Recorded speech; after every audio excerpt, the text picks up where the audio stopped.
Welcome everyone, stealthyshiroean here, and I'm back with another devlog. Wow, it's been a really long time since I made one of these.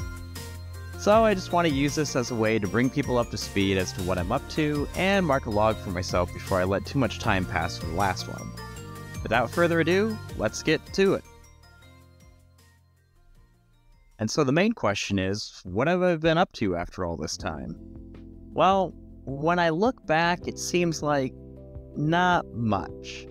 But I do have a good excuse thrown in there, like moving back to Japan.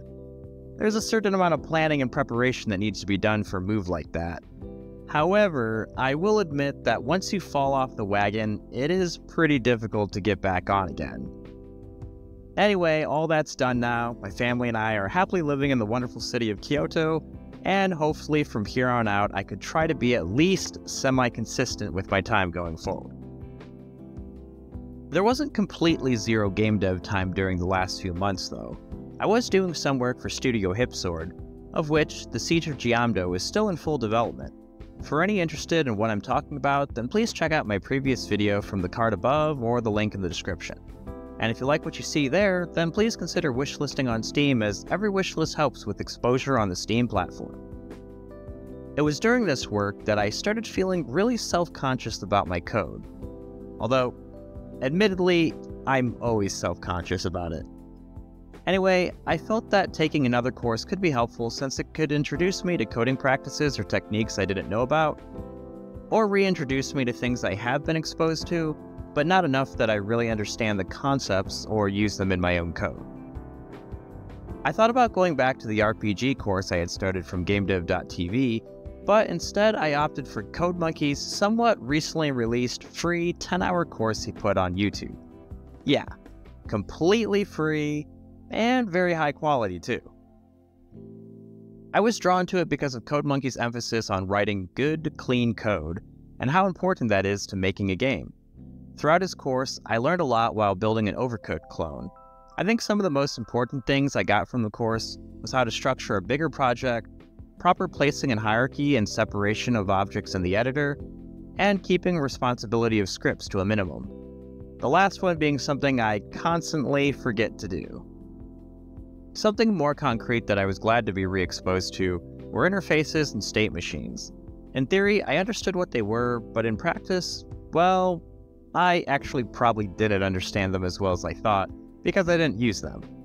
Oh, and CodeMonkey's use of the Unity event system was something I hadn't known about before, but seems really important when trying to keep scripts decoupled. Anyway, the short of it is, I learned a lot. I'm sure I'll need to revisit many of these things again, but that's just the process of learning. Constant exposure until you get it. Or at least that's how it works for me. And that brings us to now. I really want to say that I'm still working on Sleep Tight Little One, but I decided to shelve that for the time being. The amount of work I needed to put into that to get it roughly where I wanted it to was going to take me much more time than what I wanted to spend.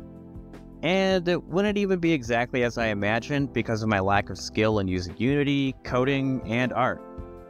I really like the idea behind it, especially from a narrative perspective, but I think it would be worth it to set it aside for now. Then I can return to it later when I'm leveled up a bit and am able to expand on it into something that is more worthy of the vision I have in my head. Also, I think it's much more beneficial for me right now to work on smaller projects. I know there comes a time when I'll have to make a leap to a larger project, especially if I want to take these hobbyist dreams into something that can be turned into a career. But I don't think I'm quite ready for that. I want to make smaller games to build up my skills and increase my familiarity with the tools that I use. I don't really have any set number in mind for the number of games to make, but I figure this will be my goal for the time being. So what exactly am I working on right now? Well, I basically stripped down a lot of my original idea into a much smaller concept, but I think with a more interesting gameplay mechanic. In the game, titled Don't Let the Lights Go Out, you control a familiar looking character, at least if you followed my last couple devlogs, and make your way through the level avoiding the enemies. The catch is that the levels are dark and are only illuminated by the player's light and torches within the level. If you get caught in the dark with no light, then, well, you know, a grue will eat you. Although, I'm pretty sure I'm not allowed to use that, so basically it's just game over if you're stumbling around in the dark too long. Every time an enemy catches you, then you lose a little bit of your light. However, you could rekindle your light by siphoning the light from torches. Alternatively, you could find unlit torches and choose to sacrifice some of your own in order to kindle it. I'm hoping to create a balance of risk versus reward where you need to manage your light resource and gauge whether or not it's worth it to sap some of it to create a save point at a torch to fall back on if you happen to lose all your light. Much of the functionality from my previous project is there, but with what I hope is cleaner code. However, this time I added a few other things that I didn't have previously. The main thing is that I'm using the A-Star Pathfinding project asset from my enemy's AI. This was something I tried to use in the past but didn't really understand how to.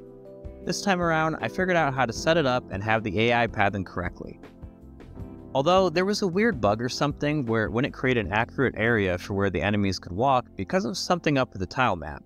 But I was able to solve this by changing the collider's geometry type to polygons and turning the associated collision layer, the walls, on and off again for it to register correctly with the Pathfinder component. I also utilized interfaces for the interactables, being the door, key, and the torches, which I'm pretty happy about. And just for fun, I added some particle effects when walking, and some cinders shooting from the torches.